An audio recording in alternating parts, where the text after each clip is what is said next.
Hello दोस्तों, Aaradhya academy के YouTube channel में आप सभी का स्वागत है। दोस्तों, राजस्थान में आयोजित आरपीएससी सेकंड ग्रेड वृत्ति परीक्षा 2022 के नवीनतम पाठ्यक्रम के अनुसार दोस्तों फर्स्ट पेपर के लिए मॉडल पेपर की टेस्ट सीरीज शुरू की गई थी, जिसमें अपने 16 मॉडल पेपर हैं वो कंप्लीट हो चुके हैं।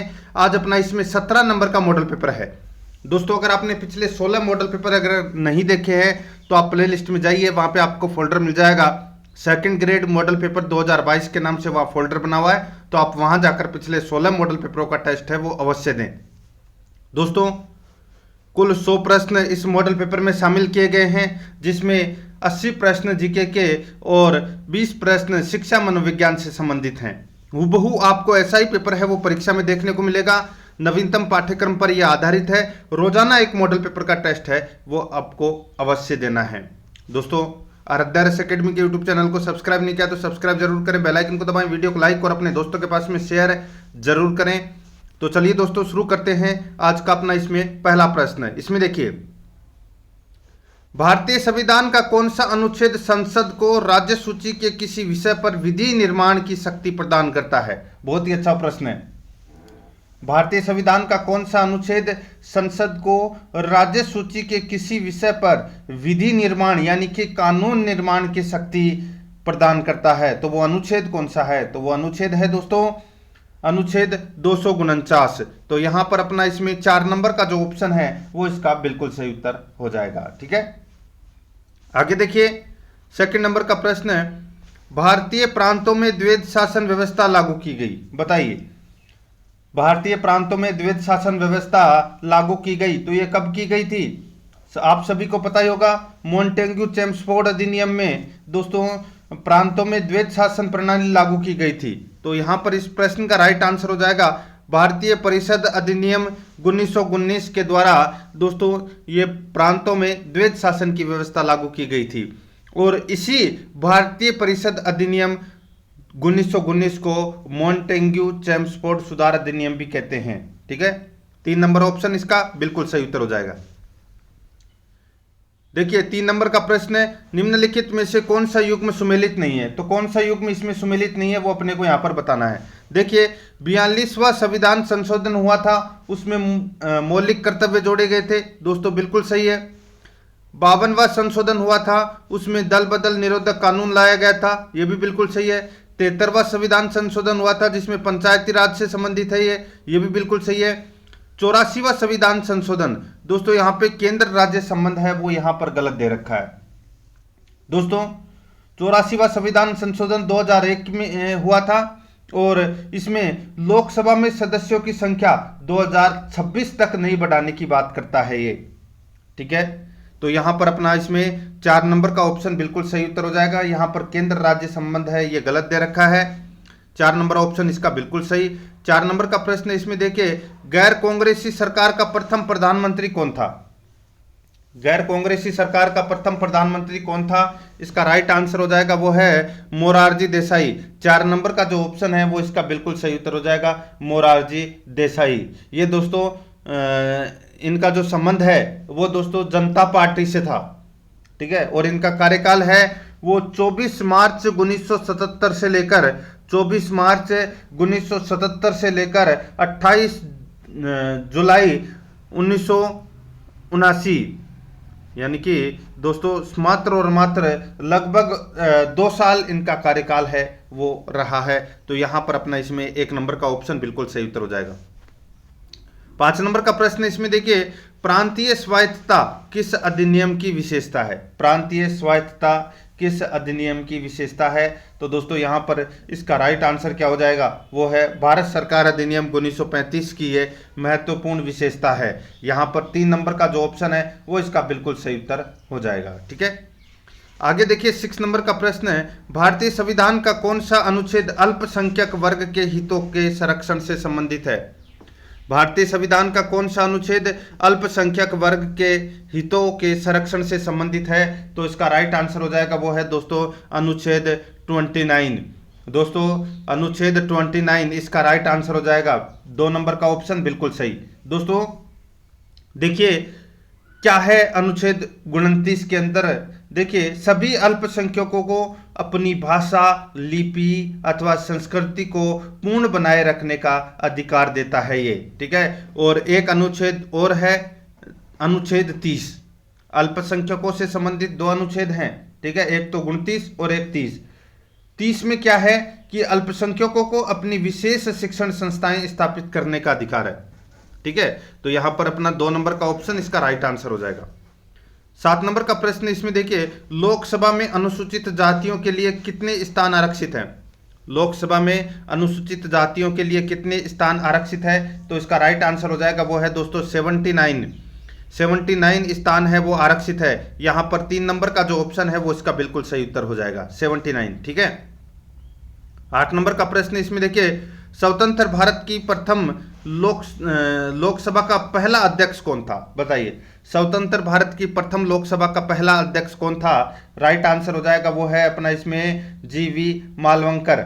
जीवी मालवंकर, पूरा नाम मैं बताऊं आपको तो दोस्तों गणेश वासुदेव मालवंकर, ठीक है। ये लोकसभा के प्रथम अध्यक्ष थे जो 15 मई 1952 से लेकर 27 फरवरी 1956 तक ये रहे थे। यहां पर अपना इसमें राइट आंसर हो जाएगा 1 नंबर का ऑप्शन बिल्कुल सही उत्तर हो जाएगा। आगे देखिए दोस्तों, इसमें 9 नंबर का प्रश्न है, 6 वर्ष की आयु से 14 वर्ष की आयु के बीच के सभी बच्चों को शिक्षा का अधिकार है। तो दोस्तों ये शिक्षा का अधिकार है, ये कौन सा अधिकार है? तो दोस्तों ये मूल अधिकार है। कौन सा अधिकार है? मूल अधिकार है। यहां पर 2 नंबर का ऑप्शन बिल्कुल सही उत्तर हो जाएगा। 86वां संविधान संशोधन अधिनियम हुआ था 2002 में, उसमें यह बात कही गई थी कि 6 से 14 वर्ष के आयु के बच्चों को निःशुल्क शिक्षा प्रदान की जाएगी, ठीक है। यहां पर अपना इसमें राइट आंसर 2 नंबर का ऑप्शन सही। 10 नंबर का प्रश्न है, इसमें देखिए, निम्न कथनों पर अपने को क्या करना है? विचार करना है, बताना है कि कौन सा इसमें सही है। देखिए दोस्तों, 42वें संविधान संशोधन अधिनियम 1976, यहाँ पे 1976 कर लेना, ठीक है। 42वें संविधान संशोधन अधिनियम 1976 द्वारा अनुच्छेद 51 के भाग 4 जोड़ा गया, जिसमें 10 मूल कर्तव्यों का उल्लेख किया गया। बिल्कुल सही बात है साहब, किया गया। आगे देखिए, 86वें संविधान संशोधन अधिनियम 2002 द्वारा एक मौलिक कर्तव्य की वृद्धि कर दी गई, अब कुल 11 हैं। ये भी बिल्कुल बात सही है दोस्तों। 86वां संविधान संशोधन हुआ था जिसमें शिक्षा का अधिकार की बात कही गई थी, उसको मौलिक कर्तव्य और मूल अधिकार दोनों में शामिल किया गया है, ठीक है। यहां पर अपना इसमें राइट आंसर क्या हो जाएगा दोस्तों? देखिए दूसरा भी इसमें क्या है, बिल्कुल सही है, ठीक है। आगे देखिए दोस्तों, अपना इसमें 3 नंबर का प्रश्न है, मूल कर्तव्यों को परमादेश द्वारा प्रभावी बनाया जा सकता है। तो दोस्तों बिल्कुल सही है, यह भी कथन है वो बिल्कुल सही है। तो यहां पर इस प्रश्न का राइट आंसर हो जाएगा उपरोक्त सभी। 4 नंबर का ऑप्शन बिल्कुल सही। 11 नंबर का प्रश्न है, इसमें देखिए, भारत के संविधान का निम्नांकित में से कौन सा अनुच्छेद प्रेस की स्वतंत्रता से संबंधित है? भारत के संविधान का निम्नांकित में से कौन सा अनुच्छेद प्रेस की स्वतंत्रता से संबंधित है? तो इसका राइट आंसर हो जाएगा वो है दोस्तों अपना इसमें देखिए अनुच्छेद 19(1) क, 19(1) क, ठीक है। ये प्रेस की स्वतंत्रता से संबंधित है ये अनुच्छेद। तो यहां पर अपना इसमें राइट आंसर हो जाएगा 1 नंबर का ऑप्शन बिल्कुल सही उत्तर, अनुच्छेद 19। नेक्स्ट 12 नंबर का प्रश्न देखिए, लोकसभा के अध्यक्ष द्वारा आधिकारिक तौर पर एक राजनीतिक दल को विपक्ष की मान्यता देने हेतु कम से कम कितने सदस्य होने चाहिए? बताइए, लोकसभा के अध्यक्ष द्वारा आधिकारिक तौर पर एक राजनीतिक दल को विपक्ष की मान्यता देने हेतु कम से कम कितने सदस्य होने चाहिए? तो इसका राइट आंसर हो जाएगा वो है दोस्तों लोकसभा की कुल सदस्य संख्या का कम से कम 10% सदस्य होने चाहिए। अगर 10% सदस्य हैं तो दोस्तों विपक्ष की मान्यता है वो दी जा सकती है, अगर उससे कम है तो नहीं दी जा सकती। तो यहां पर अपना इसमें राइट आंसर 3 नंबर का ऑप्शन बिल्कुल सही उत्तर हो जाएगा। 13 नंबर का प्रश्न इसमें देखिए, भारत में संघीय न्यायालय की स्थापना की गई। संघीय न्यायालय की जो स्थापना है ये दोस्तों की गई, तो ये की गई थी 1935 के अधिनियम द्वारा। 1935 के अधिनियम के द्वारा संघीय न्यायालय की स्थापना की गई थी। तो यहाँ पर 3 नंबर का जो ऑप्शन है वो इसका बिल्कुल सही उत्तर हो जाएगा। संघीय न्यायालय की स्थापना है वो की गई थी। आगे देखिए दोस्तों अपना इसमें 14 नंबर का प्रश्न है 1919 के अधिनियम के अंतर्गत प्रांतीय प्रशासन में जो महान परिवर्तन आया वह है। दोस्तों 1919 के अधिनियम को अपन मॉन्टेग्यू चेम्सफोर्ड अधिनियम भी कहते हैं। और दोस्तों इसमें क्या हुआ था, इसमें प्रांतों में द्वैध शासन की स्थापना की गई थी। तो यहां पर अपना इसमें राइट आंसर क्या हो जाएगा, 2 नंबर का ऑप्शन बिल्कुल सही। 15 नंबर का प्रश्न इसमें देखिए, भारत का राष्ट्रपति अपना त्याग पत्र किसको सौंपता है। भारत का राष्ट्रपति अपना त्याग पत्र किसको सौंपता है, तो राष्ट्रपति सौंपेगा दोस्तों उपराष्ट्रपति को, और उपराष्ट्रपति सौंपेगा किसको, राष्ट्रपति को। तो यहां पर अपना इसमें राइट आंसर क्या हो जाएगा, उपराष्ट्रपति को सौंपेगा दोस्तों।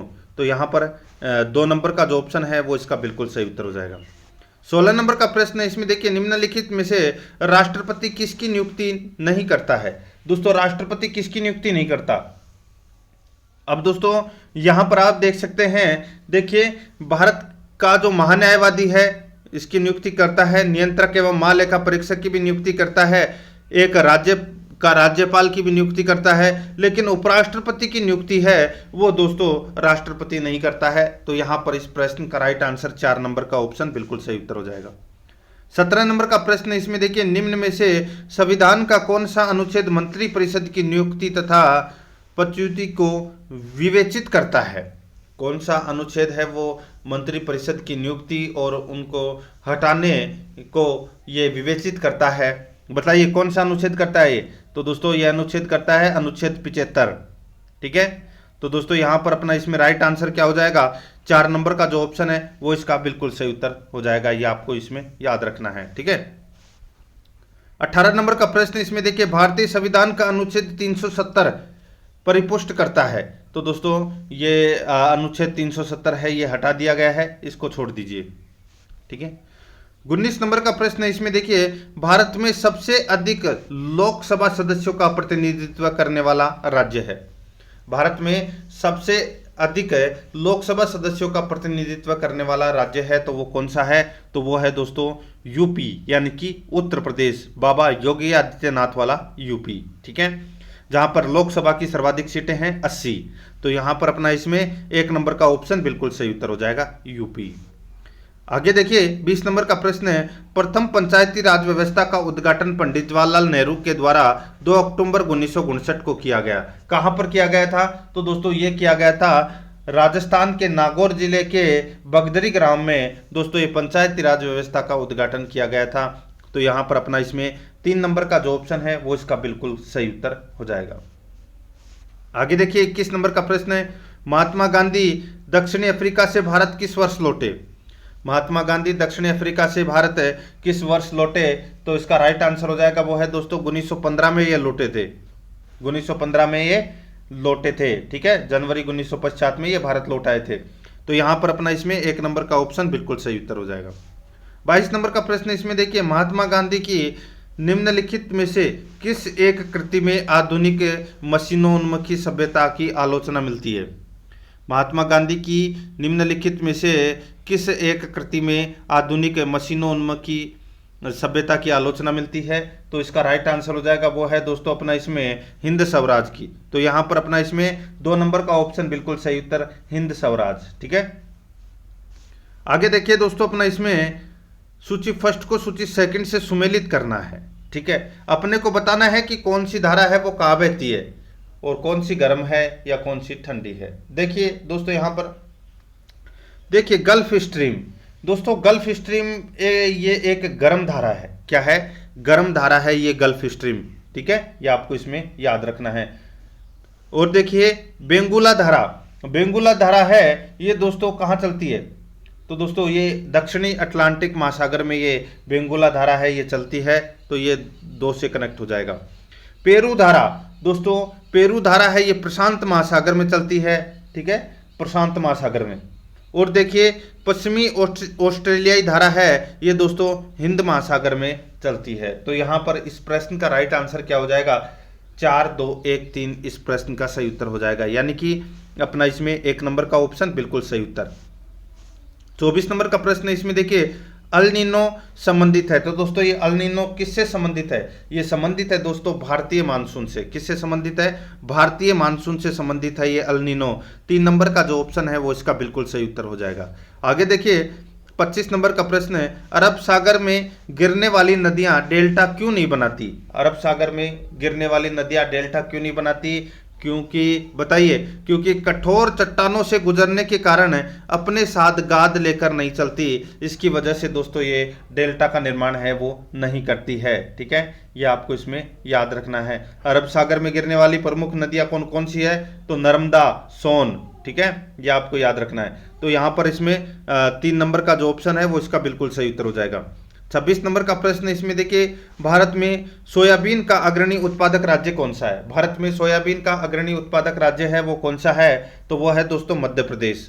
यहां पर 2 नंबर का ऑप्शन बिल्कुल सही उत्तर हो जाएगा। ठीक है, मध्य प्रदेश के बाद में नंबर आता है महाराष्ट्र का, और महाराष्ट्र के बाद में नंबर आता है राजस्थान का। ठीक है, 27 नंबर का प्रश्न इसमें देखिए, भारतीय स्तर पर सीमेंट उत्पादन में प्रथम स्थान है। भारतीय स्तर पर सीमेंट उत्पादन में प्रथम स्थान है, तो दोस्तों इसका राइट आंसर हो जाएगा, ये प्रथम स्थान है, तो ये दोस्तों प्रथम स्थान आंध्र प्रदेश का है। तो यहाँ पर 2 नंबर का जो ऑप्शन है वो इसका बिल्कुल सही उत्तर हो जाएगा, आंध्र प्रदेश का। ठीक है, आगे देखिए 28 नंबर का प्रश्न है, संसार का सबसे बड़ा द्वीप है। दोस्तों संसार का सबसे बड़ा द्वीप है तो वो कौन सा है? तो वो है दोस्तों ग्रीनलैंड।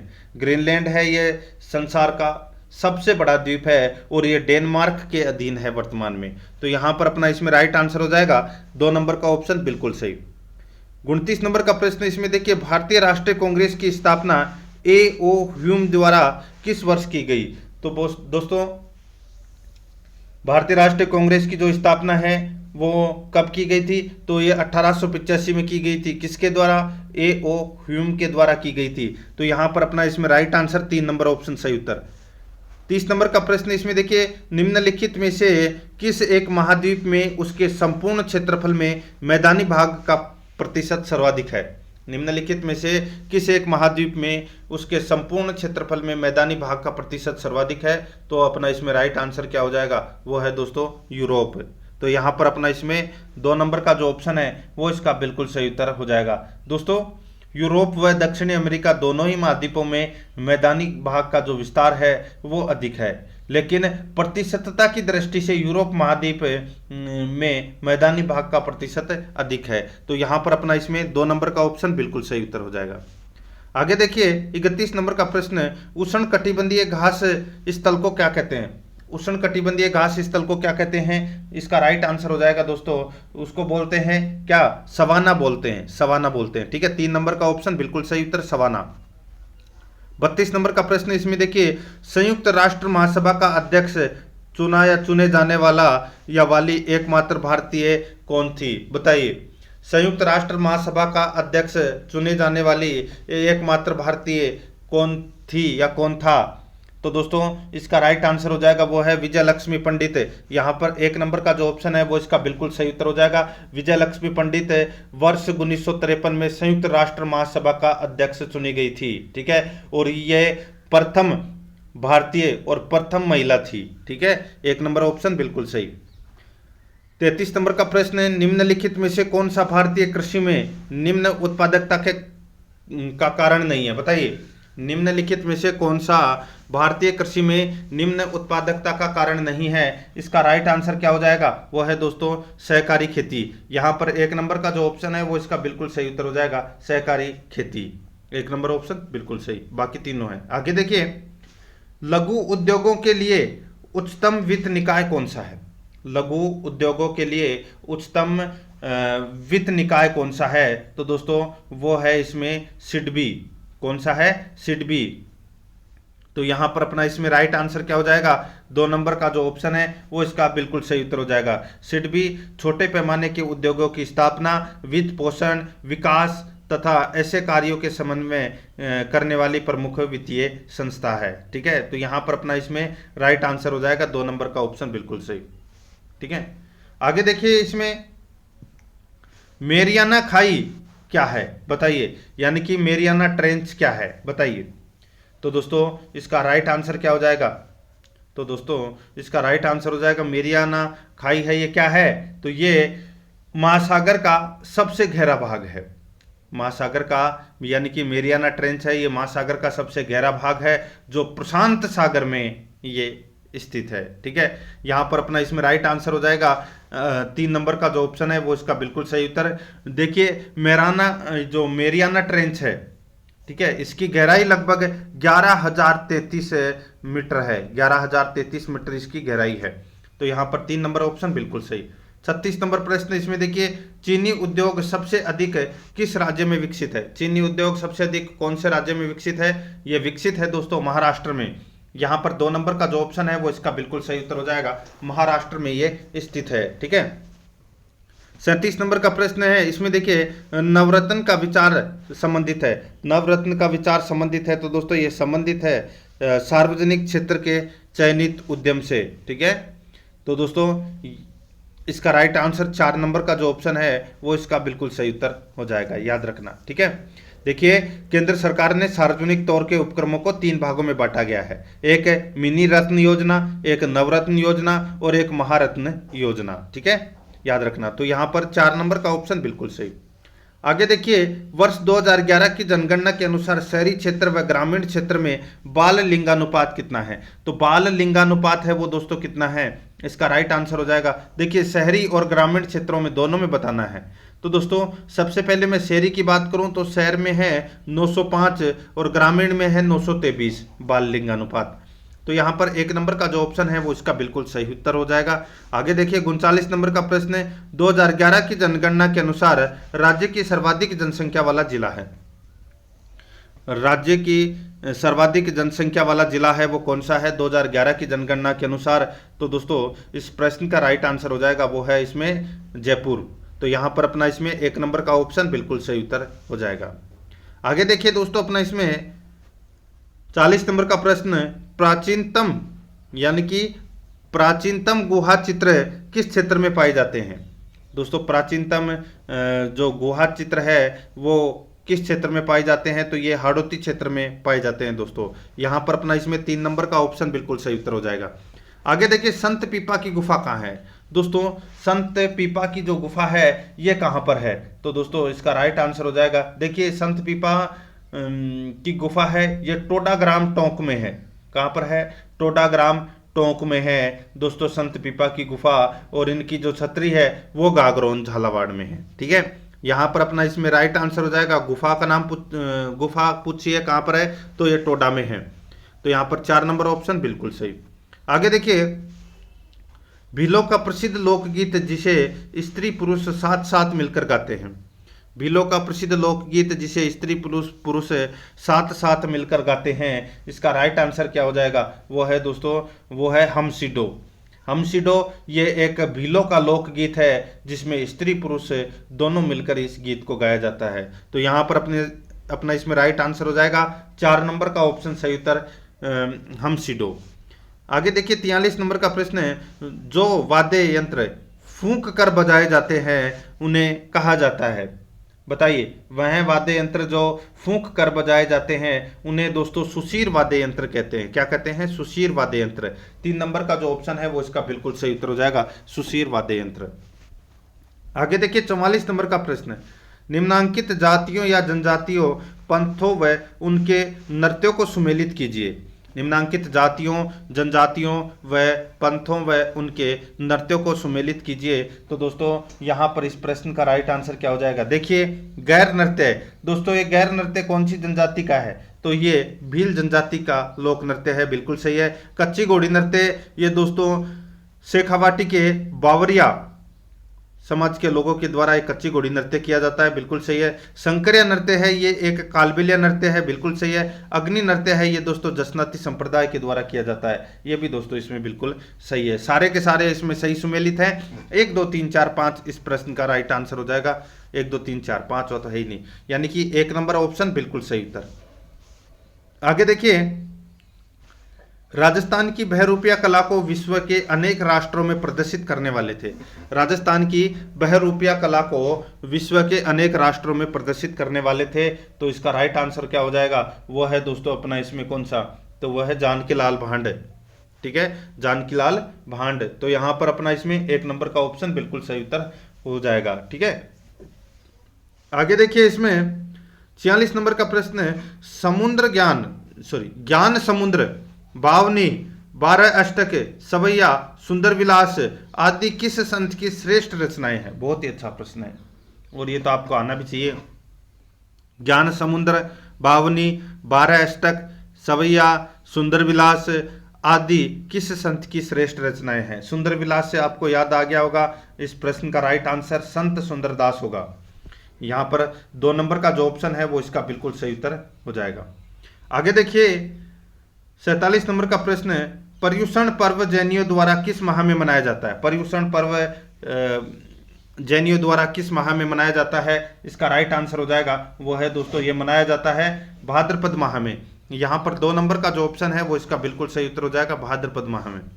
48 नंबर का प्रश्न है, इसमें देखिए निम्न को सुमेलित कीजिए। दोस्तों एक तरफ लोक देवता है, दूसरी तरफ घोड़ा है। अपने को सुमेलित करना है कि कौन से लोक देवता का घोड़ा है वो कौन सा है। ठीक है दोस्तों, इसमें देखिए रामदेव जी, ठीक है, रामदेव जी के घोड़े का जो नाम है वो क्या था? वो था दोस्तों लीला। ठीक है, ठीक है। और देखिए दोस्तों यहाँ पे देखिए रामदेव जी की जो घोड़ी है, अपन कहते हैं नीले घोड़ेरा अस्वार। ठीक है, लेकिन दोस्तों यहाँ पे रामदेव जी का जो घोड़ा है वो लीला था। ठीक है, नाम लीला था उसका। ठीक है, और मेहाजी का जो प्रिय घोड़ा था वो था दोस्तों किरण काबरा। कौन सा था? किरण काबरा। ठीक है, और देवनारायण जी का जो घोड़ा है वो है दोस्तों लीलागर था। कौन सा था? लीलागर। और गोगा जी का था दोस्तों इसमें नीली घोड़ी। ठीक है, तो यहां पर अपना इसमें राइट आंसर क्या हो जाएगा?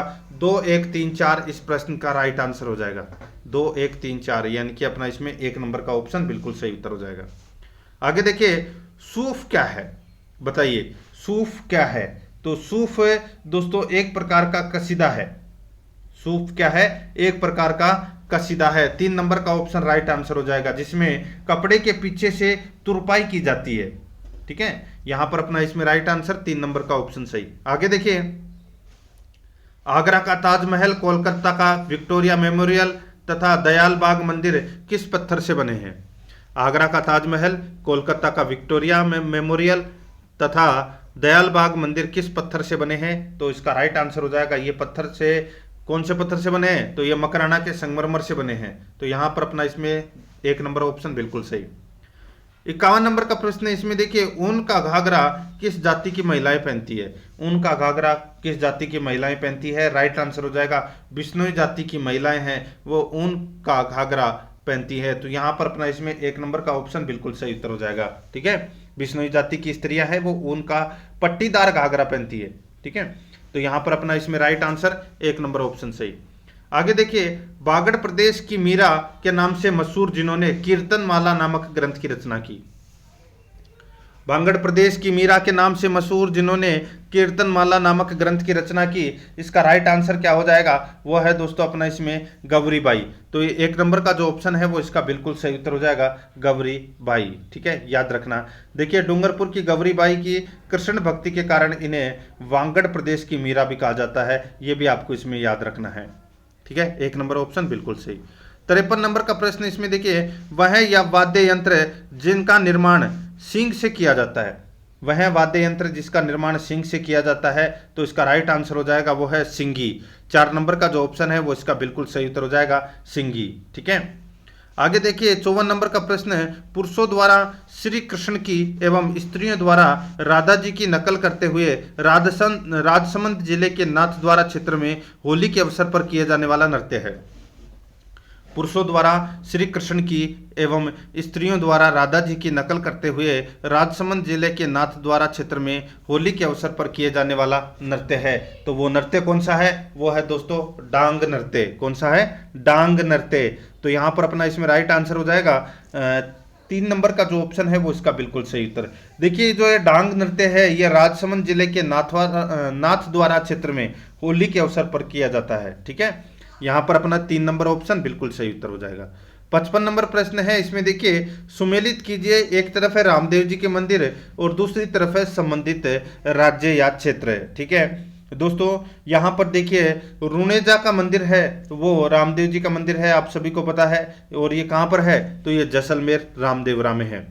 देखिए बराठिया का मंदिर, ये भी रामदेव जी का मंदिर है, और ये कहाँ पर है, तो दोस्तों मैं आपको बताऊं यहाँ पर, तो दोस्तों ये बराठिया का जो मंदिर है ये अजमेर में है, रामदेव जी का है। ठीक है। छोटा रामदेवरा, दोस्तों छोटा रामदेवरा है, ये कहाँ पर है, दोस्तों छोटा रामदेवरा गुजरात में है। कहाँ पर है, गुजरात में। और रामदेव धाम सुरता खेड़ा, रामदेव धाम सुरता खेड़ा, ये दोस्तों चित्तौड़गढ़ में है। कहाँ पर है, चित्तौड़गढ़ में। तो यहाँ पर इस प्रश्न का राइट आंसर क्या हो जाएगा, 2 1 4 3। इस प्रश्न का राइट आंसर 2 1 4 3, यानी कि अपना इसमें राइट आंसर क्या हो जाएगा, 2 1 4 3 इसका बिल्कुल सही उत्तर हो जाएगा। तो यहाँ पे आप सी नंबर का ऑप्शन कर लीजिए, 2 1 4 3। ठीक है। आगे देखिए राजस्थान का वह मंदिर जिसके अंदर पत्थर का एक विशाल विमान बना हुआ है, जिसमें 361 देवी देवताओं की मूर्तियां हैं। राजस्थान का वह मंदिर जिसके अंदर पत्थर का एक विशाल विमान बना हुआ है, जिसमें 361 देवी देवताओं की मूर्तियां हैं। तो यहाँ पर अपना इसमें राइट आंसर क्या हो जाएगा, वो है दोस्तों इसमें रमा बैकुंठनाथ मंदिर, रमा बैकुंठनाथ मंदिर। तो यहाँ पर अपना इसमें 3 नंबर का जो ऑप्शन है वो इसका बिल्कुल सही उत्तर हो जाएगा, रमा बैकुंठनाथ मंदिर। ठीक है। आगे देखिए 57 नंबर का प्रश्न है। देखिए 1570 ईस्वी अकबर ने अपनी गुजरात विजय के उपलक्ष्य में कौन से किले का निर्माण करवाया था। 1570 ईस्वी अकबर ने अपनी गुजरात विजय के उपलक्ष्य में कौन से किले का निर्माण करवाया था। इसका राइट आंसर हो जाएगा वो है दोस्तों अकबर का दुर्ग अजमेर का। ठीक है। यहाँ पर अपना इसमें 3 नंबर का जो ऑप्शन है वो इसका बिल्कुल सही उत्तर हो जाएगा। ये आपको इसमें याद रखना है, जिसको अपन अकबर का दौलत खाना या अकबर का मैगजीन दुर्ग भी कहते हैं। ठीक है। यहाँ पर 3 नंबर ऑप्शन बिल्कुल सही। आगे देखिए जयसिंह के दरबारी कवि कलानिधि देवर्षि श्री कृष्ण भट्ट ने ईश्वर विलास महाकाव्य में कल्कि अवतार का उल्लेख किया है। यह कल्कि अवतार का कल्कि मंदिर कहाँ है, बताइए। जयसिंह के दरबारी कवि कलानिधि देवर्षि श्री कृष्ण भट्ट ने ईश्वर विलास महाकाव्य में कल्कि अवतार का उल्लेख किया है। यह कल्कि अवतार का कल्कि मंदिर कहाँ है, तो इसका राइट आंसर हो जाएगा वो है दोस्तों ये जयपुर में है। 1 नंबर ऑप्शन बिल्कुल सही उत्तर हो जाएगा, जयपुर में। आगे देखिए राजस्थान का सबसे पुराना जैन मंदिर कौन सा है। राजस्थान का सबसे पुराना जैन मंदिर कौन सा है, तो ये मंदिर है दोस्तों महावीर जी का मंदिर। यहाँ पर 1 नंबर का ऑप्शन बिल्कुल सही उत्तर हो जाएगा, महावीर जी का मंदिर। 60 नंबर का प्रश्न है, इसमें देखिए रामपुरिया हवेलियां कहाँ स्थित है। रामपुरिया हवेलियां कहाँ पर स्थित है, तो दोस्तों ये बीकानेर में स्थित है। दोस्तों कहाँ पर है, बीकानेर में। तो यहाँ पर अपना 3 नंबर का जो ऑप्शन है वो इसका बिल्कुल सही उत्तर हो जाएगा, बीकानेर में। आगे देखिए 61 नंबर का प्रश्न है, 2 मोर तथा 9 मोरनियां किस वाद्य यंत्र में होती है। 2 मोर तथा 9 मोरनियां किस वाद्य यंत्र में होती है। इसका राइट आंसर क्या हो जाएगा, वो है दोस्तों ये कामायचा में होती है दोस्तों। ठीक है, याद रखना ये। और जो ये कामायचा है ये 2.5 फुट लंबा ईरानी वाद्य यंत्र है। ठीक है, जो गज की सहायता से बजता है। तो यहां पर अपना इसमें राइट आंसर हो जाएगा 4 नंबर ऑप्शन बिल्कुल सही। आगे देखिए राजस्थान के प्रसिद्ध पखावज वादक हैं। राजस्थान के प्रसिद्ध पखावज वादक हैं तो वो कौन है, तो वो है दोस्तों पंडित पुरुषोत्तम दास। पंडित पुरुषोत्तम दास है, ये राजस्थान के प्रसिद्ध पखावज वादक हैं। 2 नंबर ऑप्शन बिल्कुल सही उत्तर हो जाएगा। आगे देखिए कागा की क्षत्रियों का संबंध किस जिले से है। कागा की क्षत्रियों का संबंध किस जिले से है, ये संबंध है दोस्तों जोधपुर से। तो यहां पर अपना इसमें 1 नंबर का ऑप्शन बिल्कुल सही उत्तर हो जाएगा, जोधपुर से है कागा की क्षत्रियों का संबंध। तो यहां पर 1 नंबर ऑप्शन बिल्कुल सही। आगे देखिए मत्स्य पुराण में किस जनजाति का उल्लेख है। मत्स्य पुराण में किस जनजाति का उल्लेख है, राइट आंसर हो जाएगा मीणा जनजाति का उल्लेख है दोस्तों मत्स्य पुराण में। तो यहां पर 1 नंबर ऑप्शन बिल्कुल सही उत्तर हो जाएगा। आगे देखिए 2011 की जनगणना के अनुसार राज्य की पुरुष साक्षरता में सबसे पिछड़ा जिला कौन सा है। तो सबसे पिछड़ा जिला है वो है दोस्तों प्रतापगढ़। तो यहाँ पर इस प्रश्न का राइट आंसर 2 नंबर का ऑप्शन हो जाएगा। ठीक है, सबसे पिछड़ा जिला पुरुष साक्षरता में प्रतापगढ़ है। ठीक है, नेक्स्ट आगे देखिए दोस्तों इसमें कौन सा राष्ट्रीय राजमार्ग राजस्थान के बीकानेर तथा जैसलमेर शहरों से होता हुआ पंजाब से गुजरात जाता है, बताइए। कौन सा राष्ट्रीय राजमार्ग राजस्थान के बीकानेर तथा जैसलमेर शहर से होता हुआ पंजाब से गुजरात जाता है? तो दोस्तों वो राष्ट्रीय राजमार्ग है NH-15। कौन सा है? NH-15। और NH-15 को दोस्तों नया नाम दिया गया है NH-68, NH-11 और NH-62। ये 3 नाम दिए गए हैं दोस्तों NH-15 को, ये नए नाम है। ठीक है, यहां पर इसमें इस प्रश्न का राइट आंसर हो जाएगा 4 नंबर ऑप्शन बिल्कुल सही। 67 नंबर का प्रश्न इसमें देखिए, निम्न में से कौन सा कथन असत्य है? तो कौन सा कथन इसमें असत्य है वो अपने को यहां पर बताना है। दोस्तों देखिए, लूणी नदी पूर्णतः राजस्थान में बहने वाली पश्चिमी राजस्थान की सबसे लंबी नदी है, बिल्कुल सही है। चंबल एकमात्र नदी है जो अंतर्राष्ट्रीय सीमा बनाती है। ठीक है, तो दोस्तों ये गलत हो जाएगा। ठीक है, सॉरी, अंतर्राष्ट्रीय नहीं, अंतर्राज्यीय।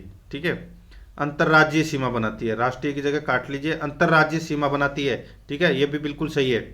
आगे देखिए, कोठारी, खारी, बेडच, गंभीरी, मानसी, ढूंढ तथा मोरेल बनास की सहायक नदियां हैं, ये भी दोस्तों बिल्कुल सही है इसमें।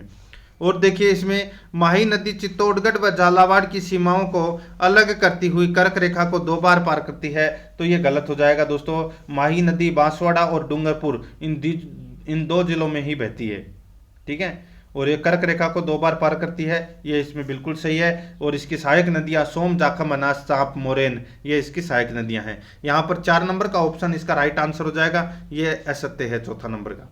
आगे देखिए, एशिया का श्रेष्ठ जस्ता एवं सीसा अयस्क भंडार उपलब्ध है, तो दोस्तों ये कहाँ पर उपलब्ध है? तो ये दोस्तों भीलवाड़ा में उपलब्ध है। ठीक है दोस्तों, एशिया की सर्वश्रेष्ठ जस्ता व सीसा का भंडार भीलवाड़ा जिले के रामपुरा अंगुचा में मिलता है। यहाँ पर 3 नंबर का ऑप्शन बिल्कुल सही उत्तर हो जाएगा, रामपुरा अंगुचा में। 69 नंबर का प्रश्न इसमें देखिए, निम्नलिखित पशु मेलों का उनके जिलों को सुमेलित कीजिए। निम्नलिखित पशु मेलों का उनके जिलों को सुमेलित कीजिए। देखिए, एक तरफ पशु मेला है, दूसरी तरफ जिला है। एक तरफ पशु मेला, दूसरी तरफ जिला है। दोस्तों यहाँ पे देखिए, महाशिवरात्रि पशु मेला है, ये कहाँ आयोजित होता है? ये आयोजित होता है दोस्तों करौली में। कहाँ पर? करौली में। और गोमती सागर पशु मेला ये आयोजित होता है दोस्तों कहाँ पर? तो ये झालावाड़ में आयोजित होता है।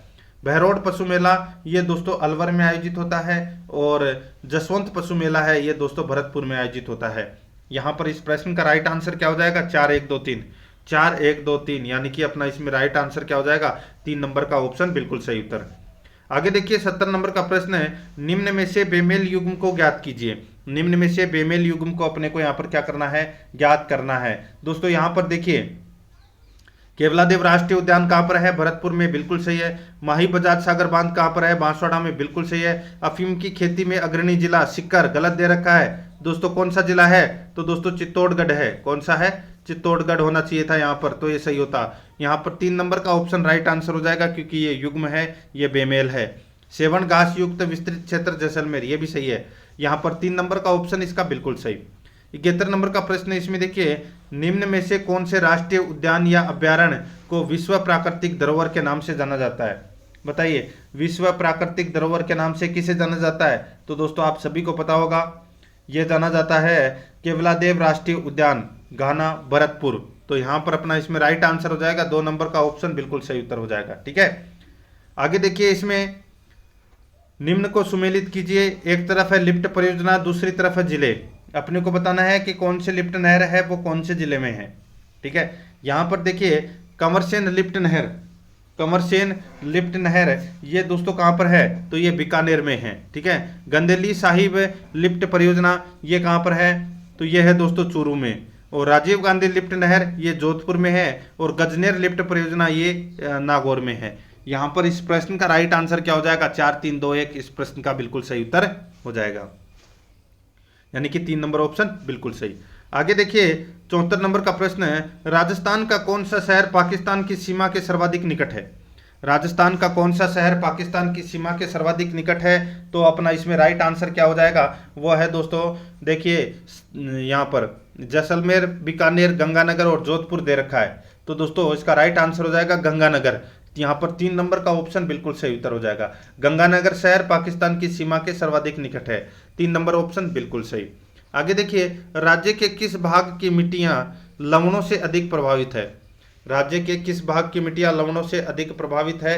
तो अपना इसमें राइट आंसर हो जाएगा वो है दोस्तों, देखिए राज्य के पश्चिमी भाग की मिट्टी, राज्य के दक्षिणी भाग की मिट्टी, राज्य के पूर्वी भाग की मिट्टी, या इनमें से कोई नहीं। तो दोस्तों इसका राइट आंसर हो जाएगा वो है राज्य के पश्चिमी भाग की मिट्टी। एक नंबर का जो ऑप्शन है वो इसका बिल्कुल सही उत्तर हो जाएगा। ठीक है, आगे देखिए, इंदिरा गांधी नहर परियोजना के संबंध में कौन सा कथन असत्य है? तो असत्य कथन बताना है इंदिरा गांधी नहर परियोजना से संबंधित कथनों में से। दोस्तों देखिए, इंदिरा गांधी नहर को हरिके बैराज बांध तथा पोंग बांध से जल मिलता है, बिल्कुल सही है। इंदिरा गांधी नहर का राजस्थान में प्रवेश हनुमानगढ़ जिले के टिब्बी तहसील में मसीतावाली से होता है, बिल्कुल सही है दोस्तों। देखिए तीसरा, इस नहर की लंबाई 1050 किलोमीटर है, ये गलत हो जाएगा दोस्तों। दोस्तों इंदिरा गांधी नहर की जो कुल लंबाई है वो 649 किलोमीटर है। ठीक है, ये आपको इसमें याद रखना है, 649, 1050 है वो यहाँ पर गलत दे रखा है। इस नहर की आधारशिला 31 मार्च 1958 को केंद्रीय गृह मंत्री गोविंद वल्लभ पंत ने रखी थी, ये भी बिल्कुल सही है। असत्य कथन बताना था, 3 नंबर का ऑप्शन इसका बिल्कुल सही उत्तर हो जाएगा। आगे देखिए, व्यवहार में होने वाले परिवर्तन जो अभ्यास के कारण होते हैं को कहा जाता है। तो दोस्तों क्या कहा जाता है उसको कहा जाता है दोस्तों सीखना। ठीक है, और सीखना विकास की ही प्रक्रिया है। तो यहां पर अपना इसमें 1 नंबर का ऑप्शन बिल्कुल सही उत्तर हो जाएगा। 78 नंबर प्रश्न है, इसमें देखिए, मानव विकास के क्षेत्रों में विभाजित किया जाता है जो है, मानव विकास के क्षेत्रों में विभाजित किया जाता है जो शारीरिक, संज्ञानात्मक, संवेगात्मक और सामाजिक मनोवैज्ञानिक है। शारीरिक, संज्ञानात्मक, संवेगात्मक और सामाजिक मनोवैज्ञानिक है। तो यहां पर अपना इसमें 1 नंबर का ऑप्शन बिल्कुल सही उत्तर हो जाएगा। आगे देखिए, एक शिक्षिका अपने शिक्षार्थियों की विभिन्न अधिगम शैलियों को संतुष्ट करने के लिए वैविध्यपूर्ण कार्यों का उपयोग करती है। वह किससे प्रभावित है? बताइए, वह किससे प्रभावित है? तो दोस्तों गार्डनर के बहुबुद्धि सिद्धांत से वो प्रभावित है। तो यहां पर अपना इसमें 2 नंबर का ऑप्शन है वो इसका बिल्कुल सही उत्तर हो जाएगा। ठीक है, आगे देखिए, किशोर का अनुभव कर सकते हैं। तो दोस्तों बताइए, का यहाँ पे खालिस्तान दे रखा है किशोर के आगे, तो यहाँ पे खालिस्तान में क्या आएगा? किशोर किसका अनुभव कर सकते हैं? तो इसका राइट आंसर हो जाएगा वो है दुश्चिंता और स्वयं के सरोकार का अनुभव कर सकते हैं। तो यहाँ पर 2 नंबर ऑप्शन बिल्कुल सही उत्तर। आगे देखिए, इसमें दोस्तों शिक्षा के संबंध में सामाजिकरण से तात्पर्य है। शिक्षा के संबंध में सामाजिकरण से क्या तात्पर्य है? तो दोस्तों सामाजिकरण से तात्पर्य सामाजिक वातावरण में अनुकूलन और समायोजन से है, इसका तात्पर्य। यहाँ पर 3 नंबर का जो ऑप्शन है वो इसका बिल्कुल सही उत्तर हो जाएगा। 82 नंबर का प्रश्न है, इसमें देखिए, पियाजे के अनुसार विकास की पहली अवस्था जन्म से लगभग 2 वर्ष के दौरान बच्चा सबसे बेहतर सीखता है। बताइए पियाजे के अनुसार विकास की पहली अवस्था जन्म से लगभग 2 वर्ष तक के दौरान बच्चा सबसे बेहतर सीखता है। खालिस्तान में क्या आएगा वो अपने को यहाँ पर बताना है। तो दोस्तों यहाँ पर आएगा, देखिए, इंद्रियों के प्रयोग द्वारा सबसे बेहतर सीखता है। ठीक है, यहाँ पर 4 नंबर का जो ऑप्शन है वो इसका बिल्कुल सही उत्तर हो जाएगा। ठीक है, इंद्रियों के प्रयोग द्वारा। आगे देखिए, शिक्षा को बाल केंद्रित शिक्षा माना जाता है। शिक्षा को बाल केंद्रित शिक्षा माना जाता है जब, बताइए, शिक्षा को बाल केंद्रित शिक्षा माना जाता है जब बालक की मांग, रुचि व अभिवृत्ति की प्राथमिकता होती है। बालक की मांग, रुचि व अभिवृत्ति की प्राथमिकता होती है। 2 नंबर का ऑप्शन बिल्कुल सही उत्तर हो जाएगा। 84 नंबर का प्रश्न, इसमें देखिए, रमेश और अंकित की समान बुद्धि लब्धि 120 है। रमेश अंकित से 2 वर्ष छोटा है। यदि अंकित की उम्र 12 वर्ष हो तो रमेश की मानसिक आयु क्या होगी? दोस्तों 2 वर्ष छोटा है कौन? रमेश अंकित से। ठीक है, रमेश अंकित से 2 वर्ष छोटा है, तो सीधा सा हो गया, 10 वर्ष का हो गया। तो दोस्तों इसका सूत्र है वो आप निकाल सकते हैं। दोस्तों एक सूत्र है जिस मैं यहाँ पे बता रहा हूँ। तो दोस्तों IQ बराबर MA/T बराबर 100। ठीक है, ये सूत्र है, इसके माध्यम से आप निकाल सकते हैं। दोस्तों यहाँ पर देखिए बुद्धि लब्धि कितनी है, तो यहाँ पर देखिए 120 है। ठीक है, और दोस्तों रमेश अंकित से 2 वर्ष छोटा है, तो रमेश की जो मानसिक आयु है, सॉरी वास्तविक आयु है वो कितनी है, तो दोस्तों वो है 10 वर्ष। तो यहाँ पर 10 आ जाएगा इंटू 100। ठीक है, काट दीजिए, 0 से 0 कट गया, तो यहाँ पर 12 आ गया। तो 12 वर्ष है वो दोस्तों इसकी मानसिक आयु होगी रमेश की। तो यहाँ पर अपना इसमें राइट आंसर 3 नंबर ऑप्शन बिल्कुल सही। आगे देखिए, बच्चों के बौद्धिक विकास की 4 विशिष्ट अवस्थाओं की पहचान की गई। बच्चों के बौद्धिक विकास की 4 विशिष्ट अवस्थाओं की पहचान की गई। इसका राइट आंसर हो जाएगा वो है दोस्तों कोहलबर्ग द्वारा। 1 नंबर का ऑप्शन बिल्कुल सही उत्तर कोहलबर्ग द्वारा। आगे देखिए, प्रतिभाशाली होने का संकेत निम्न में से कौन नहीं है। प्रतिभाशाली होने का संकेत निम्न में से कौन नहीं है, तो दोस्तों इसका राइट आंसर हो जाएगा वो है दूसरों के साथ लड़ना। दूसरों के साथ लड़ना, 2 नंबर का जो ऑप्शन है वो इसका बिल्कुल सही उत्तर हो जाएगा, दूसरों के साथ लड़ना। आगे देखिए, सृजनशीलता मौलिक परिणामों को अभिव्यक्त करने की मानसिक क्रिया है। सृजनशीलता मौलिक परिणामों को अभिव्यक्त करने की मानसिक क्रिया है। उपयुक्त कथन किसके द्वारा दिया गया है, तो उपयुक्त कथन किसके द्वारा दिया गया है, इसका राइट आंसर क्या हो जाएगा, वो है दोस्तों क्रो एंड क्रो के द्वारा ये दिया गया है। तो यहाँ पर इसका राइट आंसर हो जाएगा 1 नंबर ऑप्शन बिल्कुल सही। आगे देखिए, 88 नंबर का प्रश्न है, वह स्तर जिसमें बच्चा किसी वस्तु एवं घटना के बारे में तार्किक रूप से सोचना शुरू करता है कहा जाता है।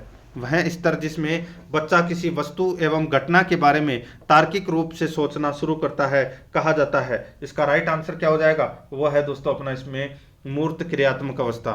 मूर्त क्रियात्मक अवस्था 4 नंबर का ऑप्शन बिल्कुल सही उत्तर हो जाएगा, मूर्त क्रियात्मक अवस्था। आगे देखिए, चिंतन अनिवार्य रूप से है एक, चिंतन अनिवार्य रूप से है एक क्या है, तो दोस्तों संज्ञानात्मक गतिविधि है, संज्ञानात्मक गतिविधि। तो यहाँ पर 1 नंबर का जो ऑप्शन है वो इसका बिल्कुल सही उत्तर हो जाएगा। आगे देखिए, भाषा विकास का सिद्धांत नहीं है, भाषा विकास का सिद्धांत नहीं है, तो इसका राइट आंसर हो जाएगा वो है अतिरिक्त शक्ति का सिद्धांत, अतिरिक्त शक्ति का सिद्धांत। यहाँ पर 3 नंबर का जो ऑप्शन है वो इसका बिल्कुल सही उत्तर हो जाएगा।